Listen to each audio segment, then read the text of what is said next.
What's going on, guys? ChaseWins.com. Monday, February the 15th, 2021. Happy President's Day. Not really much to celebrate this year with the empty vessel that we've got camping out in the White House at this point, but nevertheless, it is President's Day, so if you are off of work, out of school, whatever, congrats, enjoy the day, let's make some money. Going to do a recap of what we did for Sunday to get you on a free, kind of a double play for Monday, kind of like we did for Sunday, maybe even a free lean in the NBA, and tell you what we've got going on. First and foremost, hit the subscribe button if you are not already subscribed to the channel. Hit the notification bell while you're at it, because we do throw content up at random times and you don't want to miss out on anything as soon as we put it out, to make sure that you get the best lines and odds possible for the games that we put out so that you can make the most money. And then, as always, hit the like button, guys. I appreciate it more than you know, hitting the like button. That way YouTube will push this video more so that more people that don't already know about us can see the content and, just like you, be able to make money absolutely free. We give out the best free plays in the industry. There is no other service that provides the amount of free play winners that we do, not even close. And guys, I mean, if you've been watching me for any length of time, you know we're not perfect. We're not going to win everything. Nobody's 100%, and it is impossible to be 100%. But there's nobody that wins at the rate that we do, period, especially when it comes to the free plays that we give out each and every day. It is very rare that we lose plays. It's even more rare that we would lose back-to-back plays, free plays. But one thing that we did the other day, we dropped our first free play in well over a week, and I told you coming back we would bounce back the next day with an easy free winner, and we did that for you as advertised and as promised. So what we've got going on for Monday is, because it is a holiday and we do like to do at least something for you guys each and every holiday, just to show you that we appreciate you. First, I guess what we should say is that we were running a Valentine's Day promo, and it was something we had never done before. Probably won't ever do it again. Great feedback from it, and it was the season combo pass, where you were able to pick two sports of your choice and get the entire season pass for that sport. Both of them for a total of $499. Guys, most of our season passes run somewhere between $1,500 and $2,500 for the season. For one sport, you could have gotten two for $500 total.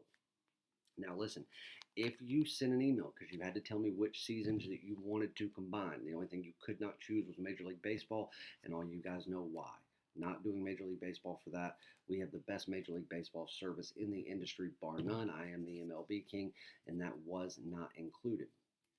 But what you had to do was email me or DM me, tell me what two sports you wanted so that I could give you the correct coupon code and you could capitalize.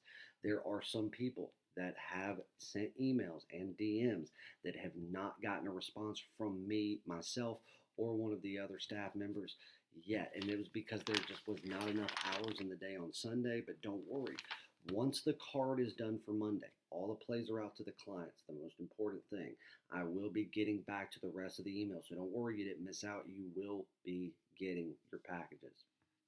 If you still want to jump on that and you haven't, since we did not get through all of them on Sunday, you have until lunchtime, 12 noon Eastern time, to be able to still take advantage of that, get the combo pass, or get the 1-year all-access pass, which gets you every sport, including Major League Baseball, including NASCAR, including horse racing, including soccer, every game of the week, game of the month, game of the year, a $4,000 package. You get it for 75% off, and you get it for $1,000. You could have chosen that versus two sports seasons. It was completely up to you. If you want to get on that, you have until lunchtime. Anything that comes in prior to 12 noon Eastern time, I will include in Sunday's email list. If it comes in after 12 noon, it will not even be responded to. Make sure you email me if you want that. For those that are not interested, our promo for President's Day, for Monday, is we are going to be doing something for our 1-week members. We want to show you guys some love too. So we're going to be doing 25% off our 7-day pass. Our 7-day pass is usually $99. It gets you every sport except for NASCAR, because that is Patrick's. Every sport, every premium and daily top play for 7 days. It's $99. For Monday and Monday only, President's Day special, you can get 25% off and get it for $75. You do not need a coupon code. You just go to ChaseWins.com, go to the purchase page. It's already there for $75. At midnight Eastern time on Monday night, that price goes back to $100, and there is no way to get it for $75. We very, very rarely run specials on our lower tier packages just because they are so cheap. They should be a lot more than we charge for them, and it's very difficult to discount them any further than what the normal price already is. But occasionally we do. Today's one of those days. So again, make sure you do it before midnight. Now, if you buy it late on Monday, let's say 10 o'clock, 11 o'clock at night, and the games are already gone, you don't get any action, don't worry. That day, Monday, will not count as one of your 7 days. At midnight, you will already automatically be getting an extra day added to it, so you will still get 7 full days. Now, for the people that are already on a package, let's say a 3-day package or a 7-day or a 30-day, and you say, damn, I've still got some time left on this, but I want that deal, don't worry. Go ahead and buy it. It'll go into your queue. The second that your current membership expires, your other one will automatically activate. There will be no lapse in time. You won't miss anything, and it will start the second that your other one expires, and you are able to take advantage of this discount. So don't worry. There's a way for everyone to be included on this. So make sure you go to chasewins.com, go to the purchase page, get the 7-day all sports pass for $75. Make sure you go get that. Now, congrats to the 3 people, the hat winners. Let's see. I won't say your last names because some of you may not want to. Tim L., Jerry V., and Sheldon R. Congrats, all 3 of you won the limited edition hats, and I think that the post offices are going to be closed today, so I will get those out to you guys on Tuesday. So congrats to those guys for getting on the NASCAR season and being our random draw winners.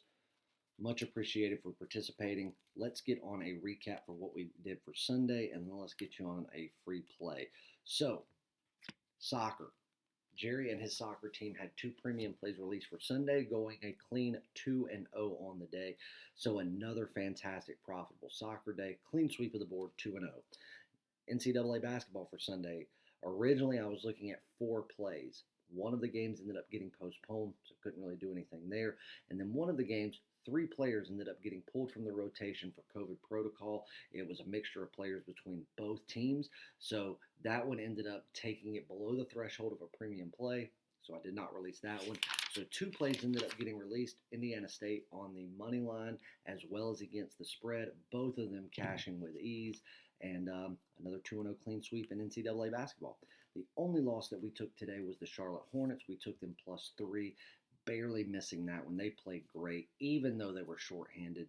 And had they not run out of gas with the perfect storm of San Antonio shooting lights out at that time, I think they would have won the game outright. I really do. They were the better team in that spot, and they played like it.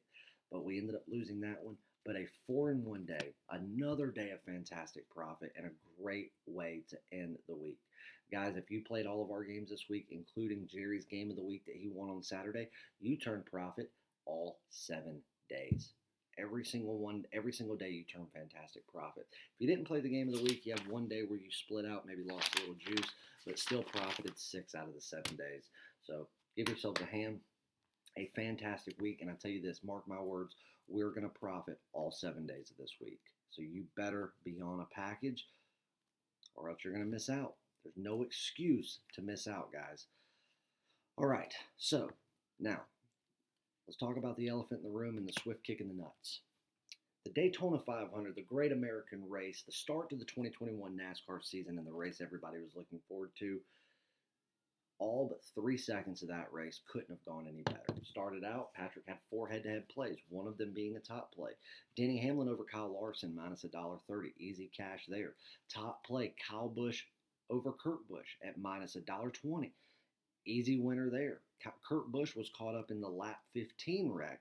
So after that, all Kyle Busch had to do was finish the race in the top play cashes. Kyle Busch was right there in the thick of it at the end, in the top 10. Trying to make a run for the finish and the win. So an easy top play winner there. So guys, for the head-to-heads, great day. Great profit made within the head-to-heads.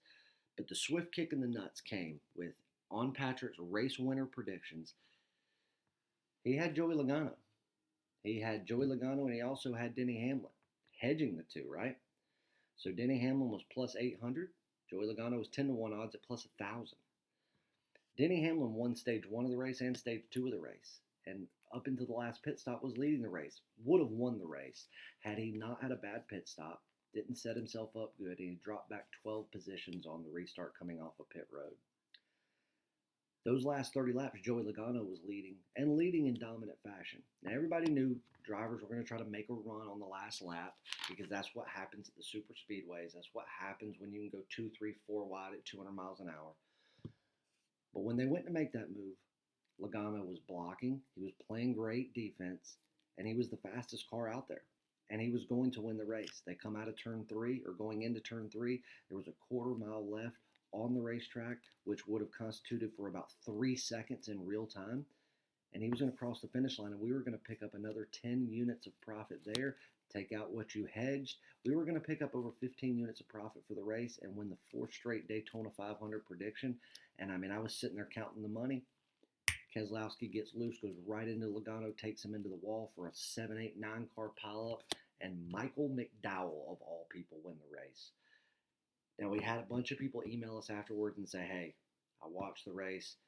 Obviously, Patrick can't control what happened, but I know after watching that race, Patrick is the real deal because he was spot on with the head-to-heads, and he had the race winner. Had it not been for somebody running right into Joey Logano, we were going to get that plus 1,000 10-1 winner. He had it. He was on the right. He predicted it correctly. Nobody can predict for the wreck. You just can't do it.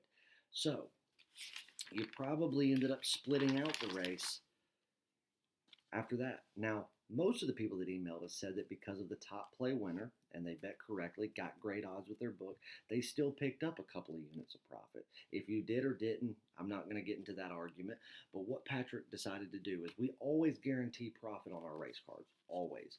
Our race card will turn profit, or you get the next race absolutely free.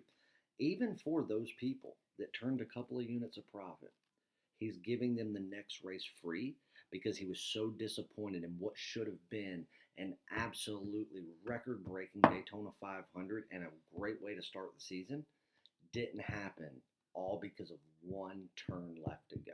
He said, give those people that bought that day pass for NASCAR, give them the next race free. I don't care. So you're going to get it absolutely free. But everybody knows, look at what he did today. Everybody knows he was on it. He's the best in the business for a reason, and you saw that today. And had it not been for a wreck he couldn't control, the bankroll would be saying it too. So Daytona Road Track next week. Can't wait. We'll talk more about that as it comes. But anyway, again, smash the like button, hit subscribe. Make sure you go get on the $75 week pass at chasewins.com. And I'll tell you this.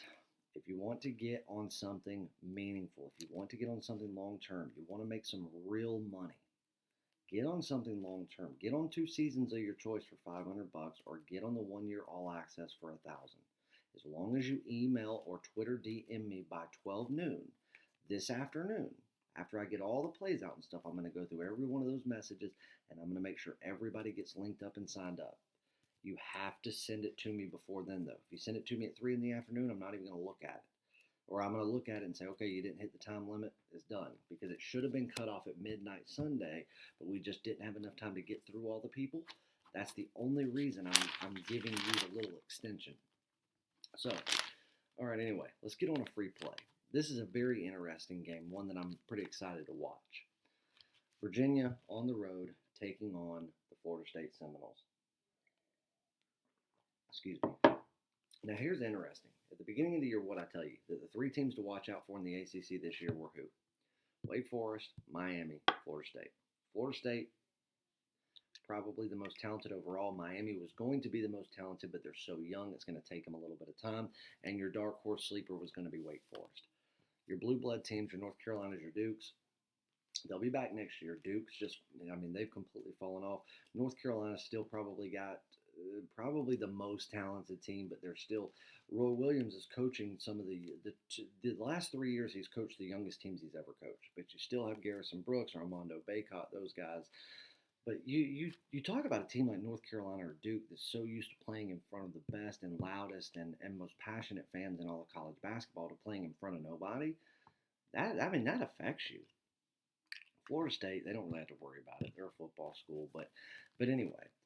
Florida State was the team that had really proven themselves this year, and they really weren't getting a lot of respect. That was true until about a week ago. They went on a 2-week run where not only were they beating great competition, they were beating them in ways where you could tell they were prepared for the game and they knew exactly what they had to go out there and do. Then they were overhyped. They started getting too much credit. And I think that's what we have today. Now, Virginia, they're always overhyped. Now, again, Virginia, are they a good team? Yes, they are. Are they a top 10 team? No, they're not. I don't care what the ratings say. I don't care what media tells you. They're not. And most people don't know this. As a UNC alum, I mean, if you're a UNC alum, if you're a lifelong UNC fan, obviously everybody knows that UNC, you hate Duke, you hate NC State, and everybody knows me. I personally have the biggest distaste for Clemson University and those shithead fans. But everybody knows if you're a UNC fan or alum, you hate Duke, you hate NC State. Most people don't know, unless you are within that inner circle with us, that UNC fans and alum cannot stand Virginia. Most people don't know that because it's not really a rivalry. Historically, I mean, Virginia's not dog shit in UNC's backyard. It's never been a rivalry because it's never been a competition. And just because Virginia wins, in recent memory doesn't really count historically. But one of the reasons that UNC has always hated it is because it seems like and again, if you are a Virginia grad or a Virginia fan, don't worry. You're one of my clients, you're okay. The rest of Virginia, don't worry about it. But if you're one of my clients, you're cool. But those fans, they would come into Chapel Hill, and it's like the hills have eyes. I mean, it's like the hillbillies finally left and figured out where society was. They come in there, you're surprised they're even wearing shoes. They are obnoxious. None of them even understand the fundamental principles of college basketball, or football for that matter. And I think that they're so salty because they're the non-state school of Virginia, Virginia Tech, is just so far superior to them, especially in education. I mean, that's not even a competition. Virginia Tech is, comparing Virginia Tech to Virginia for academics is like comparing MIT to, Rhode Island Tech. It's just not a competition. Same goes in athletics, in your major athletics. But then, what made it even worse was this young douche of a coach that Virginia acquired. Now, granted, he had a couple of good recruiting classes. He recruited the best defense in the nation. And in what was the biggest rebuild the ACC had seen in 30 years, they go out there and they win a national championship. They do. And you know what? Rightfully so. They were the best team that year. But it was also a perfect storm because college basketball as a whole, as far as the power conferences goes, were down. And the ACC was in the biggest slump it had ever been in, talent-wise and young-wise. Like, there just was not experienced talent at a lot of these other universities. So they win one. And then after he wins this coach goes on record to say that he believes that he should already be talked about as if he were a Hall of Fame coach, that he should already be considered a Hall of Fame caliber coach. Is that a joke? Because you win a national championship during a perfect storm, one national championship at that? Dude, a Hall of Fame coach, you better do a hell of a lot more winning than that to even remotely have a prayer of being a Hall of Fame coach, because you're not there yet. You're not even in the right neighborhood yet. But yet he thinks that. So that right there, we lost all respect for him at that point. Then he goes on record this year and says that when people talk about a blue blood university, Duke, North Carolina, Kentucky, that those schools cannot be talked about and those coaches cannot be talked about without them also talking about Virginia and Virginia's coach. Is that not the biggest crock of shit I've ever heard? Dude, you're not even worthy of being mentioned in the same conversation as John Calipari. You're certainly not allowed to be in the same conversation as Coach K or Roy Williams, or I'll be damned if you're ever going to be in the same book written as the greatest college coach of all time in Dean Smith. I mean, dude, you you can't. Well, this guy should be in a padded cell somewhere if he actually believes this garbage.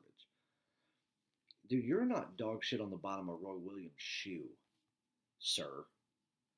So anyway, Virginia, I don't know what world they're living in, and they're going to be exposed. Don't worry. Their time is coming to an end, and it's coming fast. But when you talk about this game, there's a very interesting question here after my rant. Sorry about that.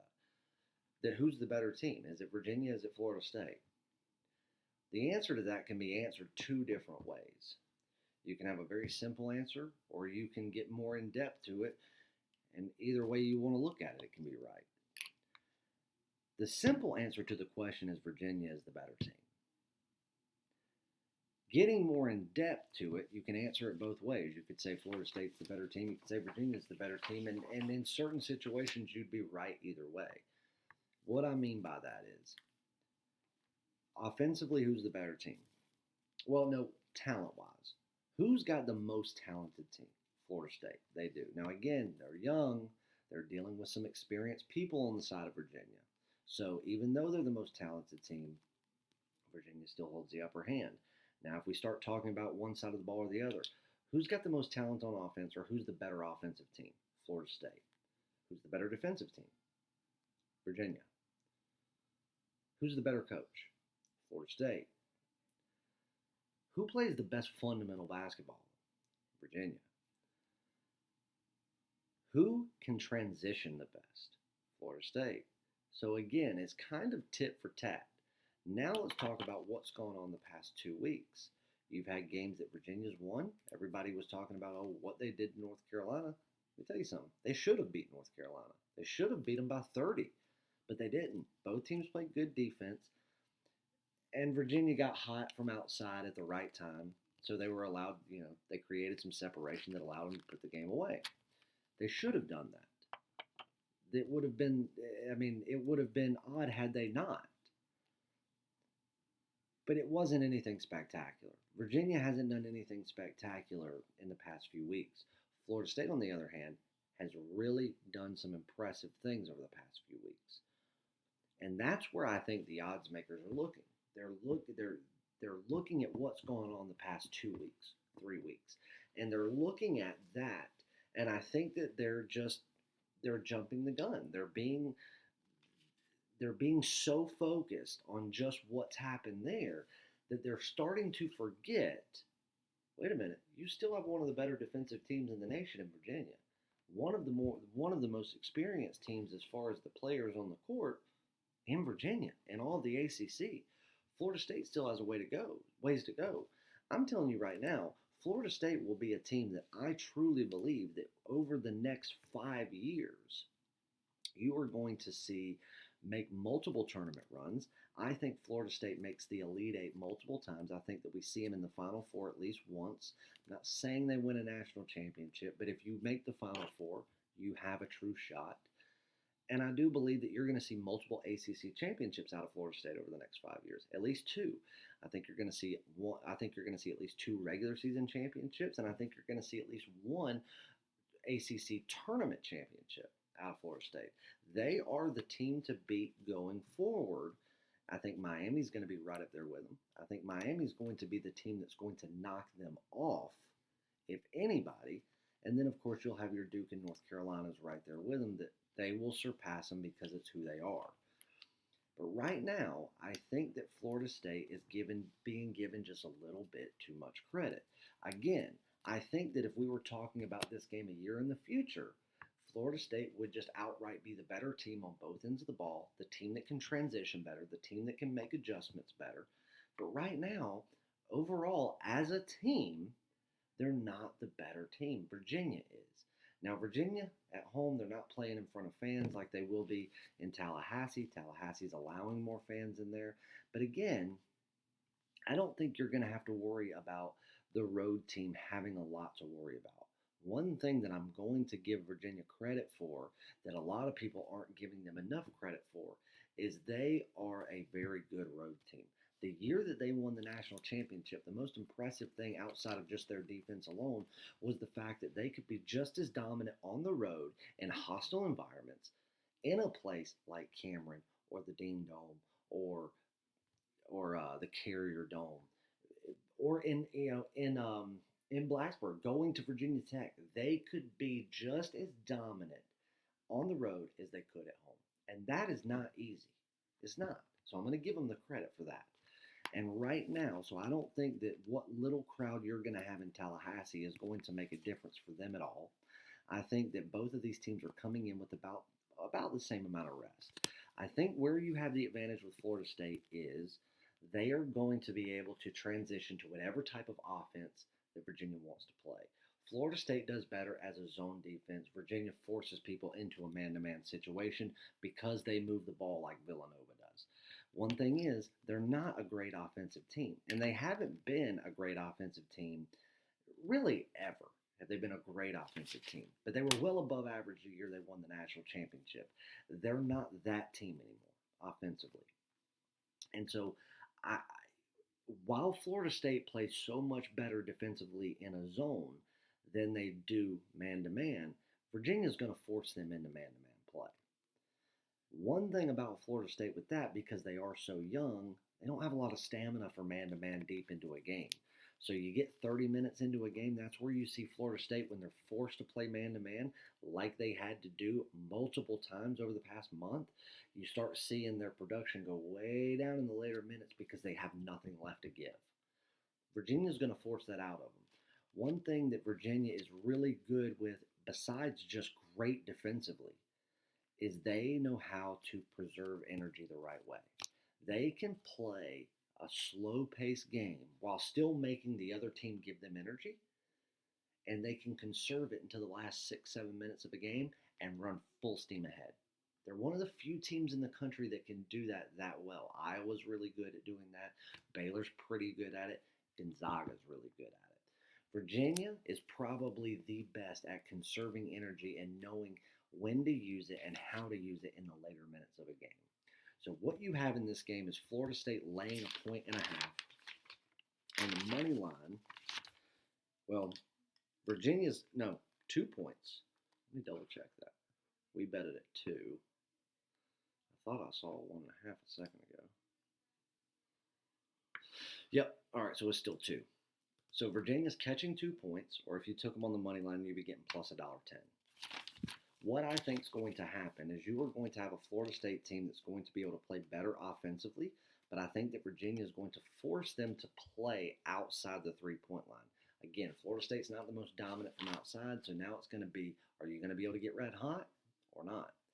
I don't think they're going to get so red hot that they're going to be able to create enough separation with Virginia. And then what I think was going to happen is as they start to dwindle down in production from stamina, Virginia is going to be able to start closing any gap that's there, if any. And then in the last 5 minutes of the game, you're going to see Virginia not have to rely on the three ball, which they're not very good at anymore. They're going to be able to drive inside. They're going to be able to out-rebound. That's where Virginia creates some separation. And within the last couple of minutes, Virginia's going to force them to run, and they're not going to be able to run. That's where Virginia has the upper hand. And they still have the experience that Florida State just hasn't developed yet. So truth be told, I think this line is backwards. Virginia's catching 2. I think they should be laying. Truth be told, I think Virginia should be laying 2.5 points. So there's 2 ways you can play this game. You can take the 2 points and you'll be laying $1.10. No, excuse me. Take the money line. You're going to be picking up $1.10, or you take them +2 at even money.